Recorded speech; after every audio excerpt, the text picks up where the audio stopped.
around 12 degrees in London. But it means a grey start Monday morning in the southeast with some outbreaks of rain. This pushes away. Bright skies following, some sunny spells, but the risk of showers following on from the north. Some of these could be heavy at times. The odd rumble of thunder is possible, and temperatures fresher for all. Showers on Tuesday too, but then it should be drier for Wednesday. Temperatures rising a little. Westminster is going around in ever-decreasing circles, followed by the media. Britain is broken. How on earth did we get into this mess? But more importantly, how do we get out of it? Join me at 7 p.m, Mondays to Thursdays on Farage. Here on GB News, we will have open, rational debate. We've got to work out how Britain moves forward from this. Join us here on GB News, the People's Channel. Britain is watching. It's all about family, being in people's living rooms, all the interaction and getting to know who our viewers and listeners are. When I was young, my dad used to say, no, stop arguing. I wanted an outlet that would enable me to give my opinion.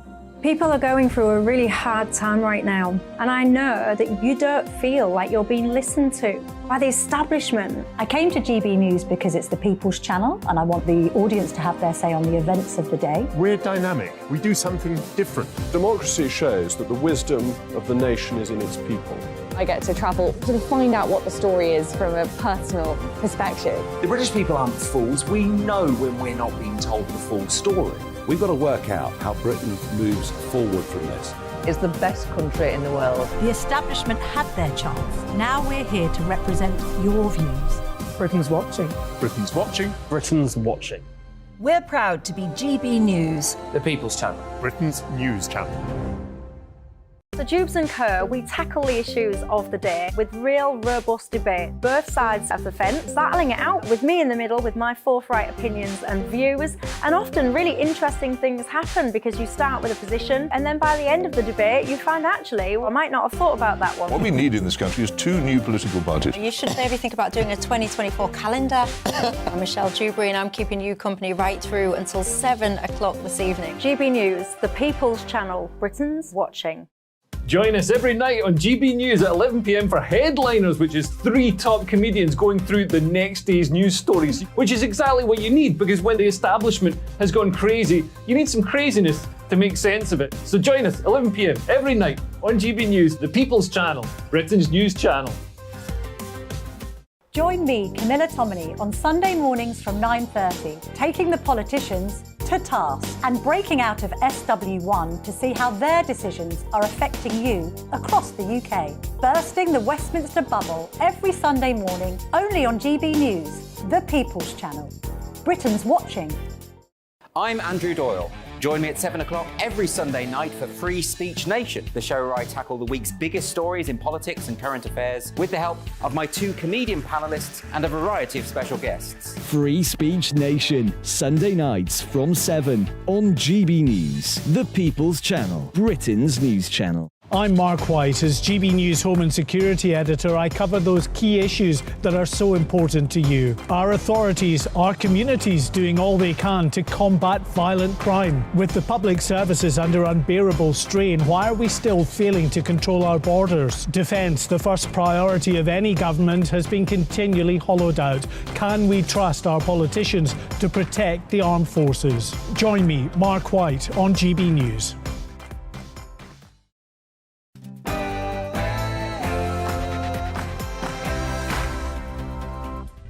It's Saturday night and this is the Saturday 5. I'm Darren Grimes along with Albie Ammon Corner, Emily Carver, Benjamin Butterworth and Patrick Christie's. Tonight on the show I'm going to be talking to you about Sadiq Khan's controls for climate being pushed by children. Why May Muller shouldn't be singing for Britain at Eurovision if she hates Britain. Why the Labour Party seems to be the party of the work shy. And why I think more 79-year-olds should become new fathers. Why I think, as well, that the latest net migration figures are an absolute disgrace. It's 8 o'clock and this is the Saturday 5.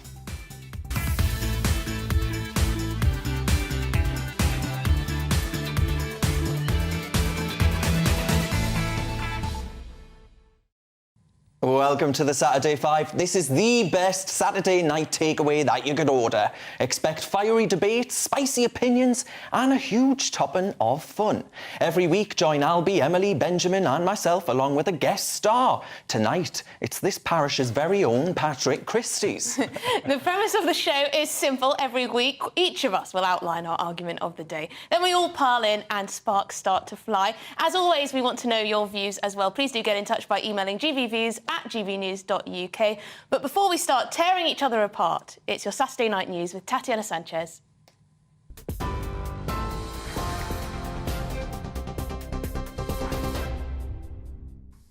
Thank you very much and good evening. This is the latest from the GB newsroom. A call has been made for a special summit to bring an end to the toxic rail dispute. RMT union boss Mick Lynch has written to the government calling for a meeting with an independent chair, if necessary, to end what he's described as chaos on the railways. It comes as passengers face another day of disruption, with workers again joining the picket lines. More strikes are set to be held on the 31st of May and June the 3rd, the day of the FA Cup final at Wembley. Protesters have been demonstrating against the proposed ULEZ expansion plan.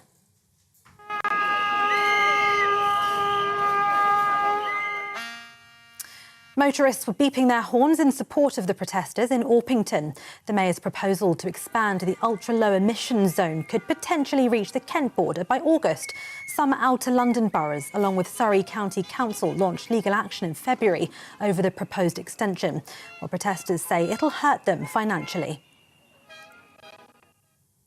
The Labour leader says he's ready for a dirty and nasty campaign ahead of next year's general election. Sir Keir Starmer used a speech at the Progressive Britain conference to outline his vision for the party, which involves changing the entire culture. He also admitted more work needs to be done to reconnect with working people. The Labour Party will only restore hope in the country if we once again become the natural vehicle for working people, an agent for their hopes and aspirations, a party of the common good. Now, some people think that all we're doing is distancing ourselves from the previous regime. Well, we are, but that misses the point. This is about taking our party back to where we belong. Ukrainian President Volodymyr Zelensky has asked Pope Francis to back Kyiv's peace plan. The pair met in Rome to discuss a peace mission to end the war with Russia. The Pope indicated the Vatican would help in reparation of Ukrainian children taken by Russia. The Ukrainian president earlier held talks with Italian government officials, including Prime Minister Giorgia Meloni and the Italian President Sergio Mattarella. It's his first trip to Italy since Moscow invaded Ukraine in February last year. Now, a nurse from Devon has won a £200,000 prize for her work in improving diabetes care. Margaret Shepherd from Exeter was chosen from over 50,000 medical colleagues across the globe. The 60-year-old won the Astor Guardian's Global Nursing Award for raising awareness of the condition. She's set up a network of genetic diabetes nurses and has become the leading nurse for monogenic diabetes in the UK. And finally, special behind-the-scenes footage has been released from the King's coronation. The Prince and Princess of Wales have published a 5-minute video on their official YouTube channel, including footage of them in their coronation robes before being taken to Westminster Abbey. And for royal fans, they can also have a chance to see Prince Louis and Princess Charlotte preparing to leave home at Kensington Palace on the morning of the service. TV, online, DAB+ radio and on TuneIn. This is GB News. Now it's back to the Saturday 5.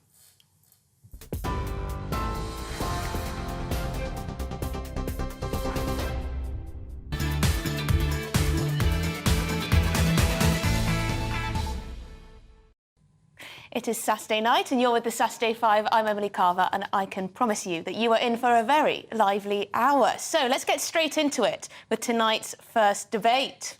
To kick tonight's show off, it's none other than Patrick, and he's going to tell us why he's angry about the latest net migration predictions. Take it away, Patrick. Yes, well, indeed, I am. So net migration to the UK could well top 1 million this year, which is absolutely staggering when you really think about it. No country can absorb that level of population increase and not have massive societal issues. And indeed, we already do, OK? So if you look at the infrastructure at the moment, we are being asked to ignore the ginormous elephant in the room when it comes to things like NHS waiting times, pressure on our health system, also when it comes to things like school places and our transport network as well. We're just being told that it's everything else apart from rapid population growth driven by mass migration. And that's before I started talking about the housing crisis as well. Young people simultaneously think that mass migration is a great idea and then complain about the fact that they're living in their mum and dad's spare room because they can't afford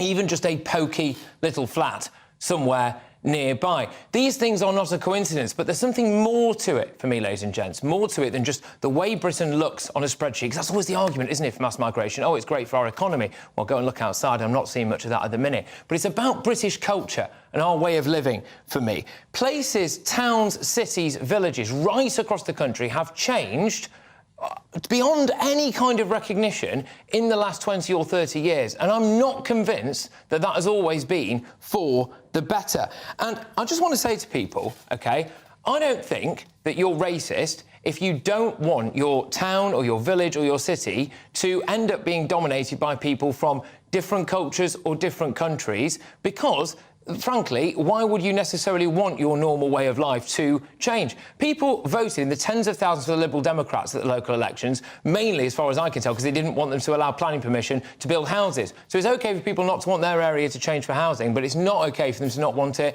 when it comes to things like rapid population change. Just very quickly as well, we've been lied to by the Conservative government, who say that they want to stop immigration, mass immigration, and they clearly don't. We're lied to by human rights groups who say that the only way to get here is illegally. Well, clearly not when you look at these numbers. And we're lied to by lovely lefties who say there's nothing wrong with mass immigration, as they look down on us all from their ivory towers and meanwhile send their kids to private schools and go to private doctors and move out to quieter areas en masse. I believe in British culture. I believe it's worth preserving. Well, there we have it. There's a lot to get stuck into there. There was a lot wrong with it to get stuck into, Why? quite frankly. Well, are you going to do what everyone does and just say, oh, well, you know, that's a bit of a bigoted thing to say? Is that what you're going to do? You don't need me to call you a bigot, Patrick. What I would say well, is... you'd be wrong if you did that. Well, I mean, look, I think that you are wrong in many ways. OK. And the fact is that you talk about Britain by spreadsheet. Well, actually, that spreadsheet is the reason that our economy is flatlining, the reason that our economy is lower than anyone else in the G7 or even the G20, with the exception of Russia, right? Our economy grew quicker than any G7 nation. Our economy is the only G7 country smaller than before COVID. And the reason we need immigrants is because we have more people over the age of 65 than we have under 16. This is not the way this country has been. I know you don't like old people, Hang on, right? I know you don't like old people and you think that they're a drain on the economy, Benjamin, but it's not just about immigration, is it? It's about the sheer volume of it. But hang on. We don't have enough people to prop up this economy. You will see over the last year or two since hospitality venues opened, whether it's a cafe, a pub, a hotel, you will see across this country adverts saying, please, someone, can you work here? So let me just say this. When you sit here with anti-immigration diatribe, say to those... Anti-mass immigration. See, this is a key point. This is the demonisation of my rhetoric, and it's absolutely incorrect. It's anti-net migration around the million mark. It is not anti-immigration rhetoric. What I want all of you to answer, presuming that you have the same view, is say to those British businesses, why can't you expand because you don't have the people to work there? Why should those businesses... But there are 5 million people currently on out-of-work benefits in this country that we're just ignoring completely in the name of mass migration. Why don't we focus on those people? There are more job vacancies than people searching for jobs. There are not 5 million job vacancies. No, because that figure includes a lot of other people like disabled. If I can just make a point very quickly, I think this argument, this debate about immigration is actually a debate about a symptom of a problem and not a cause of a problem. We need to be asking the why. Why is it that it seems that the British economy, unlike many other economies around the world, relies on immigration to run? And why is it that after successive votes for governments that have promised to bring immigration down, haven't any government, Labour or Conservative, change the way the economy works so we aren't so reliant on migration?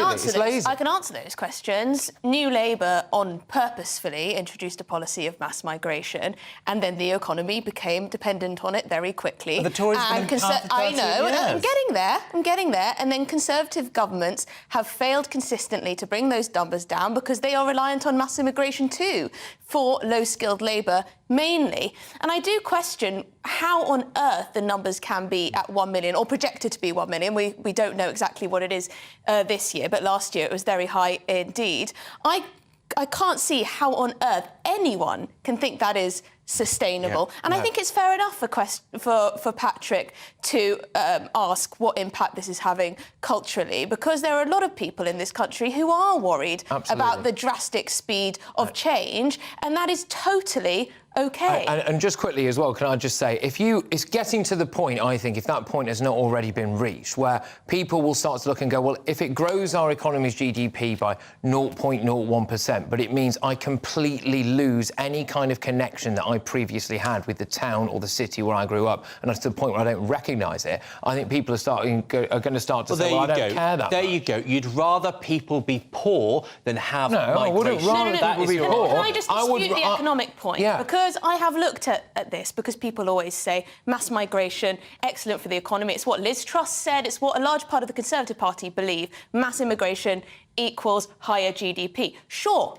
Overall, of course, if you have more people, you'll have a higher GDP. But GDP per capita is very different, and we're failing on that front. Well, hang on. In 2007, Britain had the highest household incomes in the G7. Today, we have the lowest. Who's overtaken us? Australia. They have mass immigration. Excuse me, Australia has got a very, very well-regimented... You just made the perfect point. A very, very well-regimented, points-based immigration system. And what else did they do? They towed the boats back. So there you go. I'm sorry, that is all we've got time for on that one. Right. We have got to move on. I mean, there's a lot to say. Let us know what you think at home. But now, Darren is going to tell us how the Mayor of London, Sadiq Khan, is using children to push for climate control. Take it away, Darren.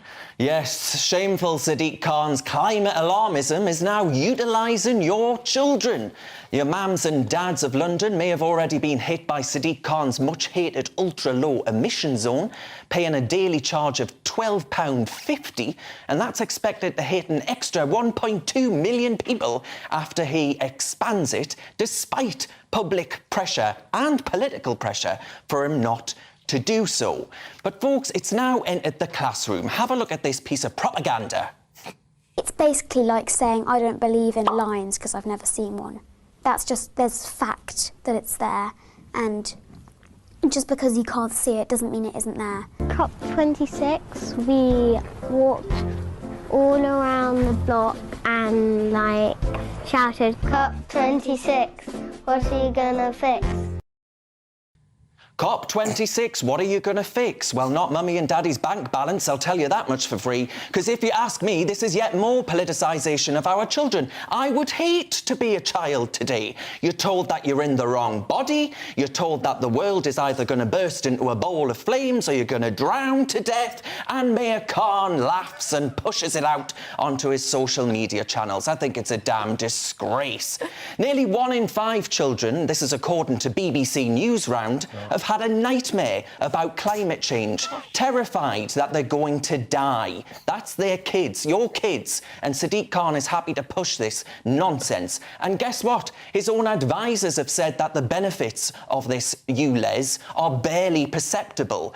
So we're pushing this on to children, we're bankrupting mum and dad, and for what? All whilst China burns through more sodden coal than Sauron's Mordor. It's obscene. But anyway, I'm sure that the panel are going to take a different view from mine. You are such a drama queen. Has anyone ever told you Why? that? How am I a drama queen? Well, look, I think you can both be against the ULEZ expansion, which I am, and also think that video, which we just saw, was quite cute. It actually reminded me of how we used to talk when we were at primary school. We were all never scared. chanted I was scared of COP26. climate change. What's the Albie, always take things up. It's not propaganda. I mean, I had nightmares about the day after tomorrow, for goodness sake, when I was younger. I don't think this video is particularly bad. I think it's good that children are worried about the environment around them. And actually, yes, I think clean air for kids is a good thing. Albie, you take things at face value. Of course, Sadiq Khan is purposefully using children to back up his policy and to make it difficult for people to oppose it. Because if you oppose it now, you're a child hater, or you don't care about children. That's what they did with Greta Thunberg. They wheeled her out on the front and they said, look, here you go, here's a lovely little Swedish schoolgirl who looks even younger than she actually is, and maybe there are a couple of mental health problems there as well, and you can't be mean. And then mummies and daddies have asthma and they want a way to stop that from happening to more people. Why is that a bad thing? I mean, my response to that is, you know, get back to school, young lady. But the problem is it's rich to have Darren talk about someone looking younger than they are. Well, get back to school as in she was bunking off school in order to push this crap and terrify people her age. But the problem is, with that argument, Albie, them saying, oh, your mummy and daddy has asthma, where is the evidence that mummy and daddy have a asthma attack or something like that, thanks to someone, a man in a white van driving his diesel motor to and from work? Where is the evidence to suggest that paying £12.50 is going to stop mummy and daddy from having asthma problems? I think there's a lot of evidence. I think there's a lot of evidence to show his own committee said dirty air causes respiratory problems. That is not something which is disputable, Darren. Now, I think there are ways in which you can put in place policies to circumvent that problem, and you can be against ULEZ, but I think to say that dirty air doesn't cause respiratory problems is a bit stupid. No, I completely agree. I completely agree, but he's doing this campaign to boost this particular policy. So you could do a campaign about air pollution and about wanting things to be greener, or about, you know, moving forward to a greener world with less pollution. But he is using it specifically for a political project. Now, obviously, lots of different parties and politicians have used this in the past, but I don't particularly like it as a strategy. I don't particularly like children out on the picket line or used in a political way, just in general. Look, you know, you're talking about children like they're being used as a political tool. Well, actually, what is it that inspired Sadiq Khan's pursuit of this? It's the fact that a child died, and it was found that the reason was filthy air, meant that that young girl's vulnerabilities and the filthy air lost her life. What about if a child got killed by a cyclist? You don't ban cycle lanes, do you? But the fact is, you don't want... Well, cycle lanes would help save their lives because you'd have less dirty air. Well, that's not true. Now, look, I've seen the beggars run through in this city. Look, you might want to turn London into Mongolia and have the skies thick with smog, right? That might be what you think's OK. But the fact is, most people want to be in cities with healthy air. That's why lots of people that leave cities like London for the countryside, they do so because they want clean air to raise their kids in. Why are you the dirty air lobby? The policy, though, is to expand the ULEZ area. Exactly, and it's so unpopular. It's deeply unpopular, and that's why saying, "Oh, come on, cutie pie, get in front of the camera and push my policy." You know what? I'm not pro dirty air. That's what you are. I'm pro working class people. You want filthy air, filthy Londoners. No. It would, but there is a big difference. There is a big difference between simultaneously thinking that we need to do something about climate change, and the only solution that we have to do it is to bankrupt people and do things like democratic votes on stuff, and then just go against the will of people and buy ULEZ cameras, etc. So, Patrick, what's your plan to clean up London's air?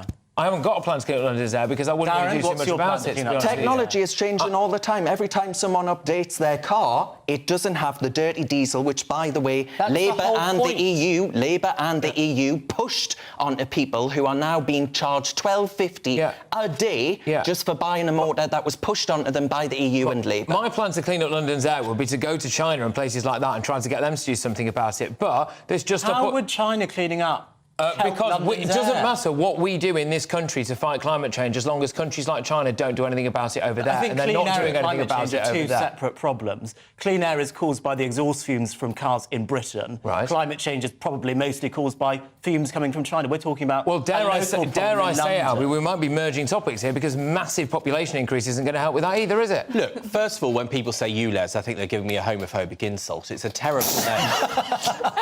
But I would just say that you say about the £12.50 a day these people have to pay, well, that is going to stop them doing these dirty old cars and getting a new one because people care about the money in their pocket. Yeah, it's going to bankrupt them so much that they've got to sell their car. You progressive, the last time, have you had a look how much cars cost, and particularly vans? It's quite expensive, actually. Anyway, that's enough of that. Still to come tonight in the Carver Palaver, that's my bit. I'll explain why Labour is becoming the party for the work shy, or has it always been? Benjamin's bugbear will argue why it's fine to be a dad at 79 years old, and Albie's argument will clarify why, if you hate Britain, you probably shouldn't be singing for Britain at Eurovision. You're with the Saturday 5 live on GB News. It's all about family, being in people's living rooms, all the interaction and getting to know who our viewers and listeners are. When I was young, my dad used to say, no, stop arguing. I wanted an outlet that would enable me to give my opinion.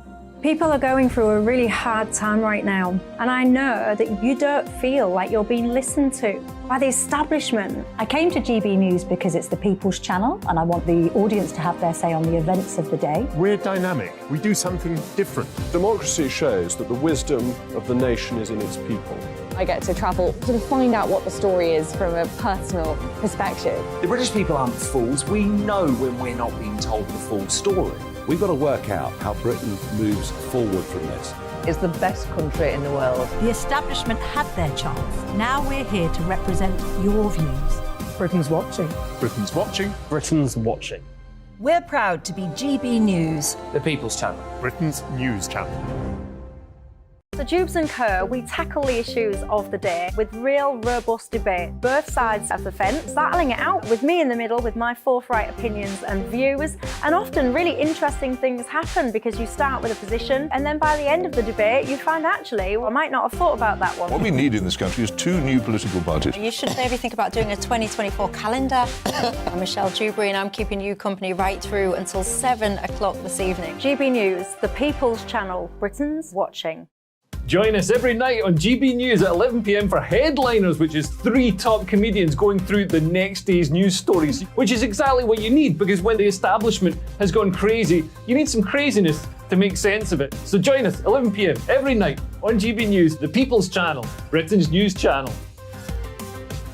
Join me, Camilla Tominey, on Sunday mornings from 9:30, taking the politicians to task and breaking out of SW1 to see how their decisions are affecting you across the UK. Bursting the Westminster bubble every Sunday morning, only on GB News, the People's Channel. Britain's watching. I'm Andrew Doyle. Join me at 7 o'clock every Sunday night for Free Speech Nation, the show where I tackle the week's biggest stories in politics and current affairs with the help of my 2 comedian panellists and a variety of special guests. Free Speech Nation, Sunday nights from 7 on GB News, the People's Channel, Britain's news channel. I'm Mark White. As GB News Home and Security Editor, I cover those key issues that are so important to you. Our authorities, our communities doing all they can to combat violent crime. With the public services under unbearable strain, why are we still failing to control our borders? Defence, the first priority of any government, has been continually hollowed out. Can we trust our politicians to protect the armed forces? Join me, Mark White, on GB News.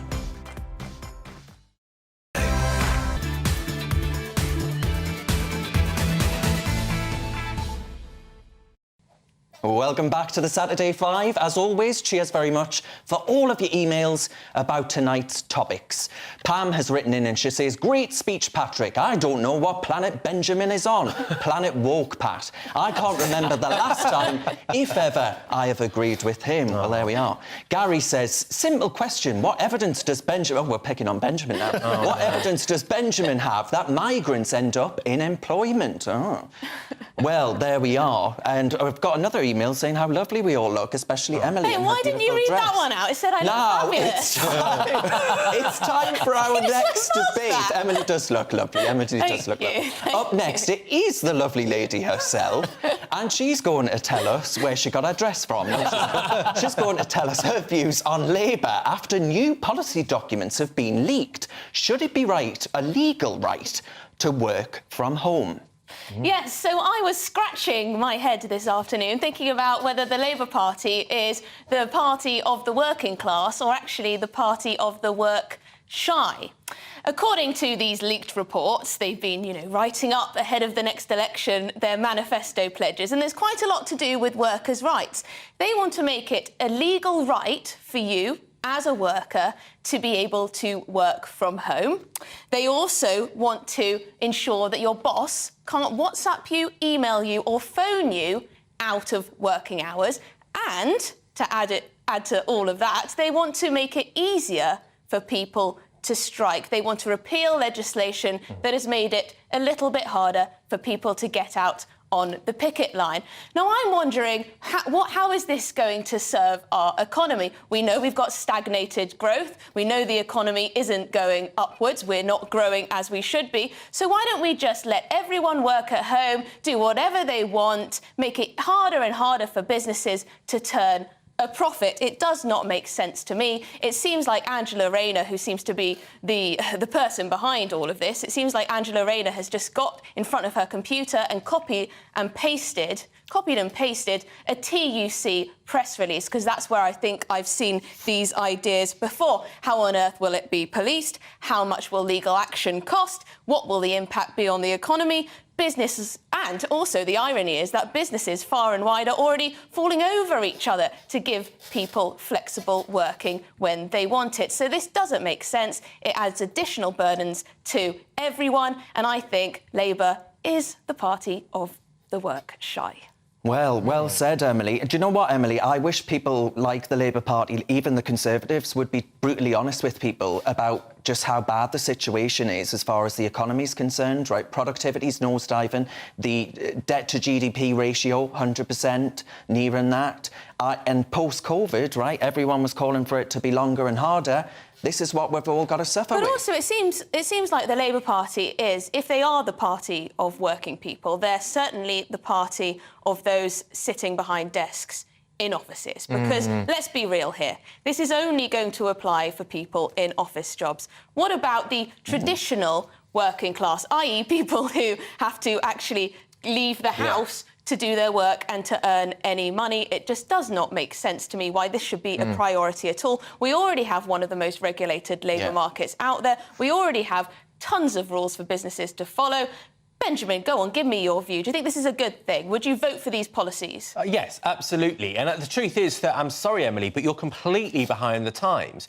The truth is it doesn't take some Whitehall diktat or some political party's argument to get people to like working from home. There are lots there are lots of people, hang on, there are lots of people, whether it's because they have young kids that they're raising, they're caring for a parent who's unwell, they live far away. So lots of people in this city, you might be familiar with the idea, don't live in London, they live outside, it's a long commute, and so it has a massive effect on their quality of life. And so what Labour's saying here is that the modern nature of the workforce should be protected by law so people can have that balance of life. But why do they need to put it in legislation? If, as you say, businesses are already moving towards allowing people to work from home, have flexible hours, etc., why does it have to be in law? It seems like the only jobs that Labour want to create are for lawyers, because that's what this is going to be. It's just going to be tons of legal action. Can I just throw an idea why I actually think this is a good idea, by the way? I don't disagree with anything that you've said, but it's because it makes it easier for people who want to crack on in life and work hard and go the extra mile and not be lazy and work shy, to shine and stand out at work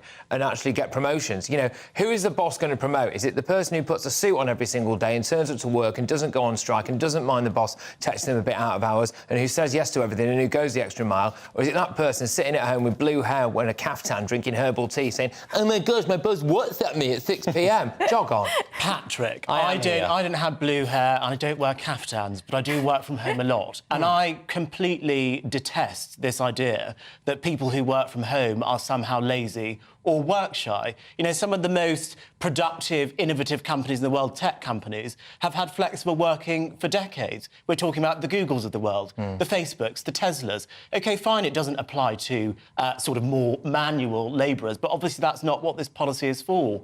The idea that people working from home are lazy, work shy slackers is completely false. But that's not the point, is it? When you get a job, you agree terms with your employer.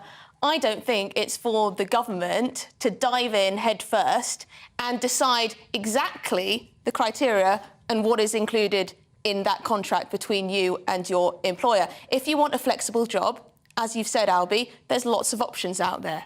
If you want a job that requires you to go into the office, that's that. I don't think the onus should be on the employer to adapt to absolutely everything the government decides needs to be the thing. I mean, pre-COVID, there had already been some legal changes to make it easier to have flexible working, as it was known then. But the thing is, you know, the only person who's being lazy here, Emily, is you. Because if you'd really researched what people want, they want this. And I think the Labour Party's on the money, because a lot of people in a lot of different jobs from a lot of different backgrounds would be glad of this protection. I'm not saying it's a bad thing to work from home ever. You could have fooled me. No, I'm not saying saying it's a bad thing to work from home forever. I'm saying that this does not belong in law. And this is not for the Labour Party to dictate how businesses decide to run their operation. It's absolutely ludicrous. It's actually quite authoritarian for a government, if they do become the government, to decide what your terms are with your employer. It's absolutely ridiculous. And I do agree with Patrick's point, actually, that those who want to accept WhatsApp messages out of hours will just benefit from it, while others will complain that they got a text message at 5:05. I don't want to dominate, but just to... Do you think that you should have a right to a certain number of annual leave? Benjamin, you're one of the hardest working people in the media, so I don't know exactly who you are, representing answer the here. question. You get up at 4 in the morning to do your job. You leave you'll leave late at night. You're working on a Saturday. Don't you think that you are a great representation of what you can achieve if you get up early and work late? Emily, for once, it's not about me. My question is, do you think people should have annual leave and work hours? I do. And expectations of how hot or cold the office should be? I do, but I also think businesses... Because she says that the law shouldn't dictate your work But I also conditions. think that businesses should be able to put those terms in a contract and say, OK, we're only offering 18 days.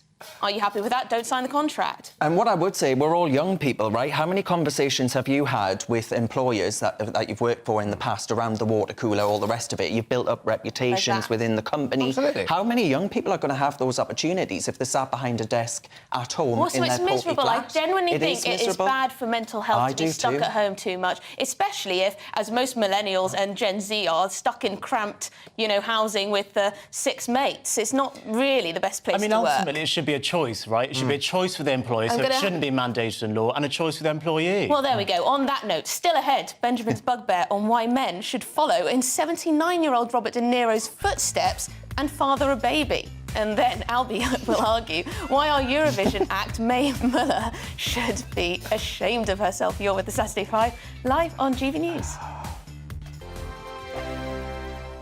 I joined GB News because I was sick and tired of not hearing my views being represented, not just mine, but so many people that I knew and spoke to. I just couldn't get my voice out there. I couldn't say anything. I couldn't do anything. Whatever the narrative was, I kind of had to follow it. GB News is there to provide a voice for those who have been ignored by the establishment media. We think different things, we've got a different style. GB News is here to be optimistic and positive about the future. It's real kind of dynamic and flowing, with the audience very much at the heart of it, like a big family.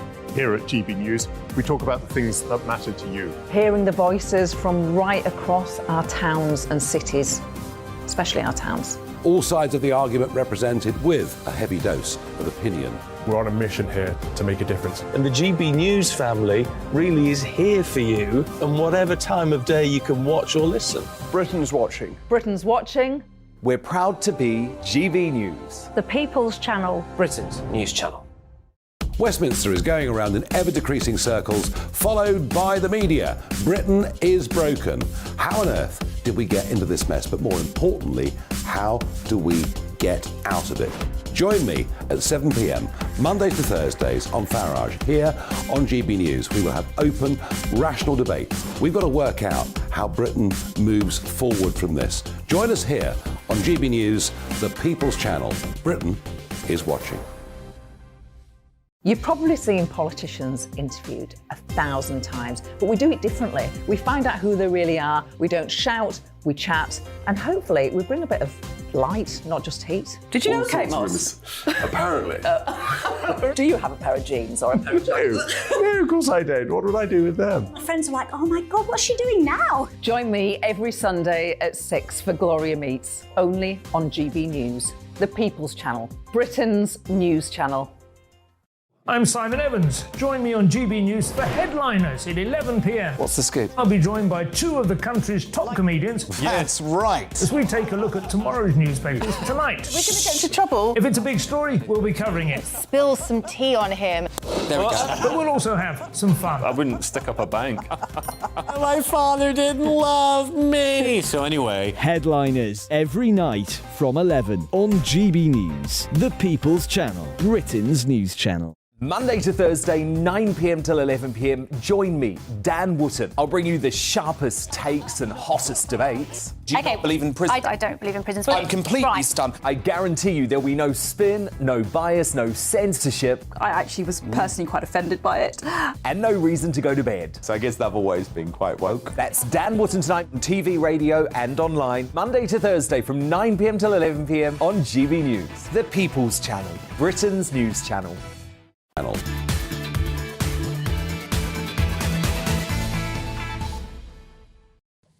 Welcome back to the Saturday 5. As always, thank you for all of your emails. Stephen has written in. He says, what about plumbers, electricians, supermarket workers, the police? If they can't work from home, what extra remuneration should they receive in recompense? Good point. Ali says, Labour are doing the public a disservice by wanting to enforce a law regarding working from home. The majority of people meet their spouses through work. Don't they, Patrick and Emily? Yes, good point there. Right, let's move on. Moving on swiftly, it's time for our next debate. Yeah, up next, it's Benjamin, and he's going to tell us that being age 79 is fine and dandy to become a daddy, as this week Robert De Niro became a father to his 7th child. He's been busy. Take it away, Benjamin. Well, thank you. So it might not be the ideal age, 79, to have a child, I'll confess. But I think this idea, the massive backlash that the Hollywood actor Robert De Niro has had over announcing the birth of his 7th child, apparently to his wife who's 45, so quite an age for a woman to have a kid herself as well. I think this is something we should celebrate. Robert De Niro is a man with great financial resource, life experience, and probably the time to help care for this child. And I have personal experience of this. I wasn't raised by my parents, I was raised mainly by my grandparents, and they were 60-odd by the time I came along. Now, did they do a bad job because they were much older? No, they didn't. Well, you might think they did a bad job, actually, if you're watching me, but that's a different debate. They were in their 70s when I was a teenager, the same age as Robert De Niro, and they were still able to take me to all the events, to look after me at home, and they had the financial and life experience to look after me. So I think this argument that older parents are fundamentally a bad idea is wrong. We live much longer than we used to. Someone of 79 could have 20 years left. After all, a 79-year-old just became a dad, but the most powerful man in the world is an 80-year-old. So who says they can't do that? But there's another point to this. I'm even going to praise the Pope. Now, look, I'm not likely to have children anytime soon. If I do, something's really gone quite wrong. And frankly, I'm with Mrs. Trunchbull when it comes to being around children. They are irritating. But society as a whole needs more kids. And that's what the Pope said the other day. A woman came up to him with a dog and said, "This is my baby." And he said, "This is not your baby, this is a dog." I agree with the Pope. The birth rate in Italy is about 1.26. They have a falling population. So I think we need more people to have more kids, and that includes whether they're 79 or 29. What do you think? Oh, it's fascinating. I actually really enjoyed that, I must say. I think it's one of the few really visible, proper demonstrations of out-and-out male privilege, isn't it? That you can still sire a child well into your dotage, whereas, unfortunately, women cannot. I like the balance of it. How on earth is he going to raise this kid? And what kind of dad's he going to be? Well, I'm assuming he's, mates with a few Hollywood celebrities who notoriously aren't always the best fathers in the world. So I don't think what the problem is. I just wonder if... This sounds pretty harsh, but is it a little bit... Not sure if selfish is the right word, but you're probably going to encounter many medical issues at that age and going forward. Your baby, your child, will have to live with a parent who is unwell, potentially, getting very old, not going to be able to play and run after you. Yes, it's not a disaster, but it's far from ideal. And I would have thought that most men in their late 70s would not want to be running around after a child, and I wonder if it was planned. Right. So we do know it was planned. They intended to have the child, that he's in a serious relationship, they wanted to have it together. I mean, look, you make a good point, and actually, I've spoken to women who have birthed children, and they say that, it's exhausting, right? Looking after a newborn kid is about the most tiring thing a human being goes through. And so is a 79-year-old going to be physically capable of that? you think he might have help. But does that mean he should be denied on some moral level the right to have it? Well, hang on, though. I think what you said, I think you were doing really well, Benjamin, until you made the case, the comparison, that actually, you know, look at the most powerful man in the world, Joe Biden. Oh, yes, a figure of perfect health. You know, he's all there quite clearly. I think it's cruel. I would go that far. I think it is cruel to your situation with your grandparents there, Benjamin. I mean, my grandparents were quite important in my life too, but they didn't have a choice, right? They had to be, because my dad was about as much use as a chocolate teapot. But the issue here is that he has a choice. He has made a choice to bring a child into this world, and let's be honest, he's not going to raise it himself, is he? Well, I mean, it's good that Jerry Springer's come back for tonight based on that. I mean, I'm glad that he's still Kyle. getting action at that age, because, you know, often people dismiss older people and assume that they're not having any action in the bedroom. So it's nice to see that he's still living his best life. Actually, Benjamin, I think in the first sentence of your argument, you actually made my point, which is that it's not ideal to have children when you're 79.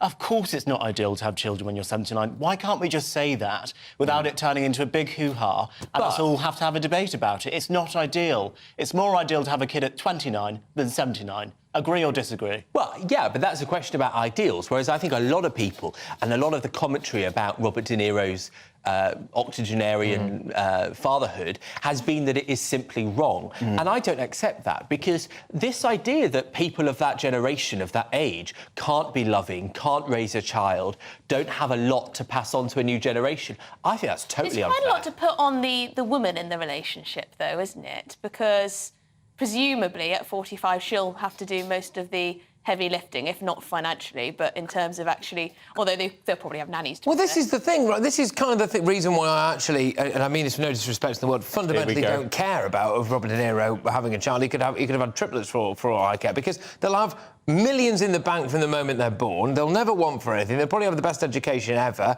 I mean, there's loads of people, wealthy people in this country, who send their kids off to boarding school from the age of 5 and they hardly ever see them. So I don't see what difference that really makes.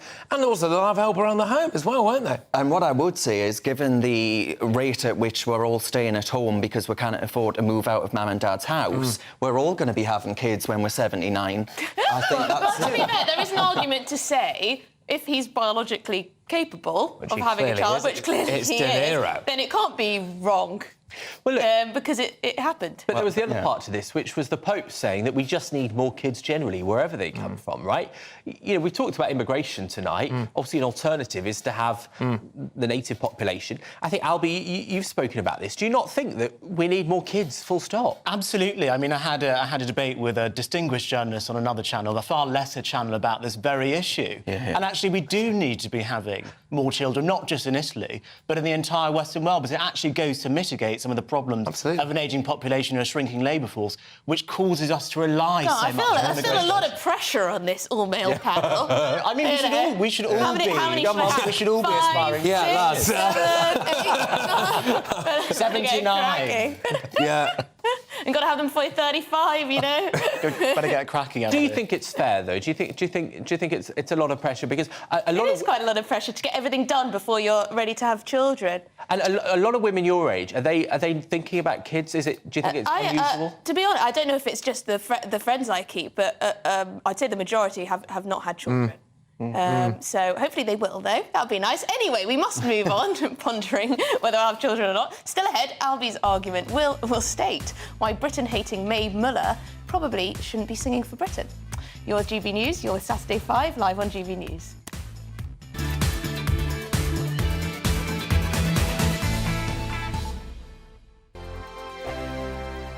Monday to Thursday nights on GB News. At 6, it's Dubes & Co. 7 o'clock, Farage. At 8, join Jacob Rees-Mogg. And at 9, Dan Wootton Tonight, followed by Headliners. On TV, radio and online. This is GB News.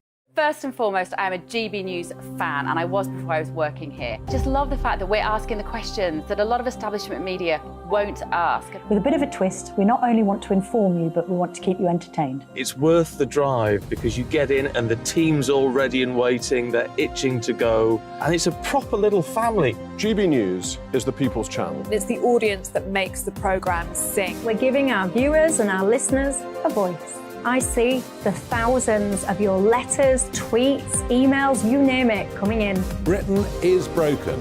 How on earth did we get into this mess? But more importantly, how do we get out of it? The establishment had their chance. Now we're here to represent you. It's time for something different. It's time for GB News. I'm very patriotic. I believe in Britain. Our best days lie ahead. Britain's watching. Britain's watching. Join us here on GB News. The people's channel. Britain's news channel.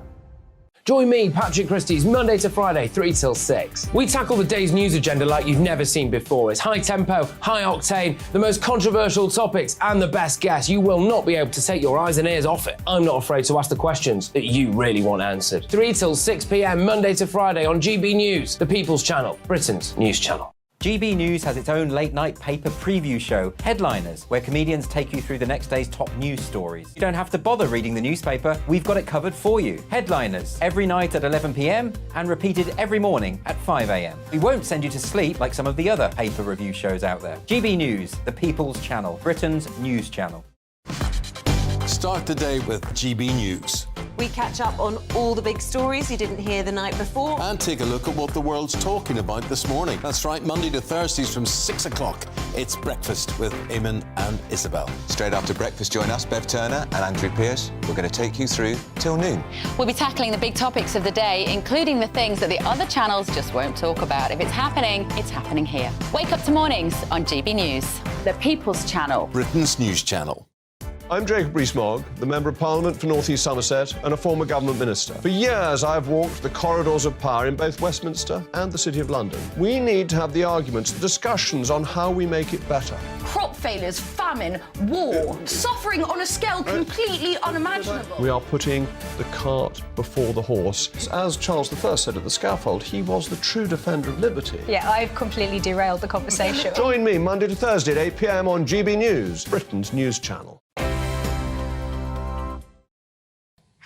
Welcome back to the Saturday 5. Thank you very much for sending in emails about tonight's topics. Michelle has got in touch. She says, for once, I agree with Benjamin. Every time someone says they agree, they say it's for once. Wow, there must be a pink moon happening, lol. I had mature parents and enjoyed an amazing upbringing. Oh, that's nice. Perhaps we were a little harsh on Robert De Niro, maybe. Very sweet. Peter says, I'm 76. I have 3 daughters, 1 son, 3 granddaughters, 4 grandsons, and I love them dearly. If I were to start again at my age, it would probably finish me off. Yeah, that's a great point.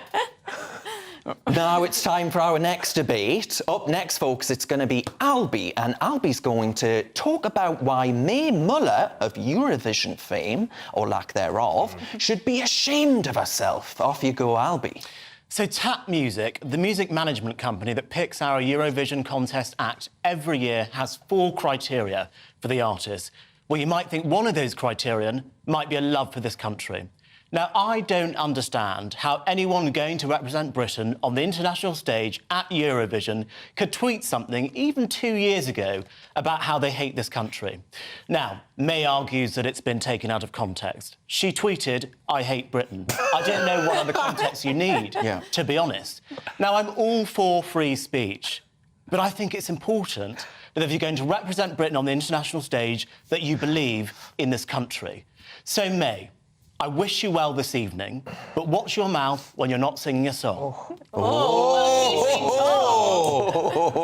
So, why is it that it's so acceptable for people to say they hate Britain? Why is it almost cool for people in our generation to say they hate Britain? Well, I think that's a really good point because, I mean, it's not just Britain she hates. She also hates Boris Johnson, so much so that she said he was taking up a bed in intensive care. She also said he doesn't have her sympathy. And then, actually, she tweeted her support for Jeremy Corbyn, which is somewhat ironic because he, that pacifist pygmy, wouldn't be supporting Ukraine if he was Prime Minister. I'll tell you that for free.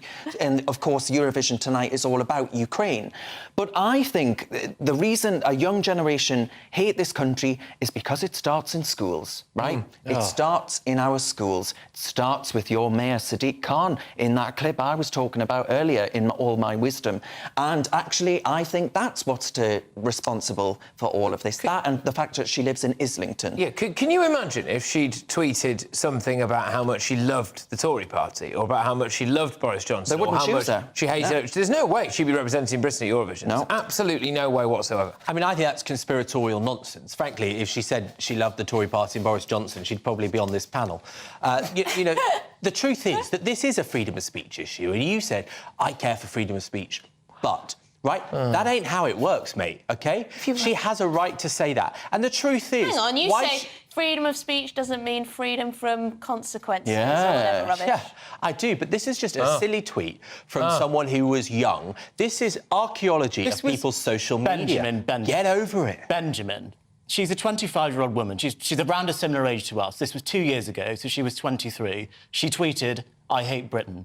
I don't understand what would make someone tweet that unless that's what they actually felt. So you at the time. think that if a 23-year-old tweets that they don't like the country because of the state it's in, they should be barred from their dream job? I didn't say she should be exactly barred. what you said. I didn't say she wished her well. He should be wished her barred. well. I said she shouldn't I said I represent wished us. her well, but I think that people who are representing us on the international stage should have a love for this country. Why is that a controversial But thing? I guess the issue is, how far would you go with this? So you can't represent Britain in the 100 metres if you said you hate the country. You can't sing for Britain. The 100 you metres can't dance for Britain. 100 metres isn't a popularity contest. Okay? No, it's not. And I get that, as I understand it, as an avid non-watcher of the Eurovision Song Contest, I'm not sure, I don't think we get to vote on it, do we? I think it's other Not on your own. No, right. So it doesn't really matter. But she will want to be popular in Britain. She will want to make, presumably, millions off the back of British support, and a load of British people who do love this country, I think, would quite like an act on there who actually at least reciprocates when it comes to that. Although I shouldn't be too shocked, because there are some rumours, and they aren't just rumours, but there are some rumours that one Keir Starmer is going to be watching Eurovision tonight in the same pub with May Muller's family. So there you go. You can't have Zelensky, but apparently you might be able to have Keir Starmer. But, Emily, don't you think that comments like this and the whole kind of politicisation of things like Eurovision, whether or not it's Keir Starmer, whether or not it's Zelensky, kind of takes away from the fun of Eurovision? If she hadn't have said that she hated Britain, we'd all be saying, good luck, May, we think the song is brilliant, we hope you win. I mean, I just find it utterly depressing, really, that so many young people in their 20s and younger and 30s even seem to think it's, you know, cool to say, I hate the country where I've had practically every privilege afforded to me. If I lived in another country, I would not have the freedoms and the potential that we have in this country. I think we all need to recognise how lucky we are to have been born in this country and to be living in this country.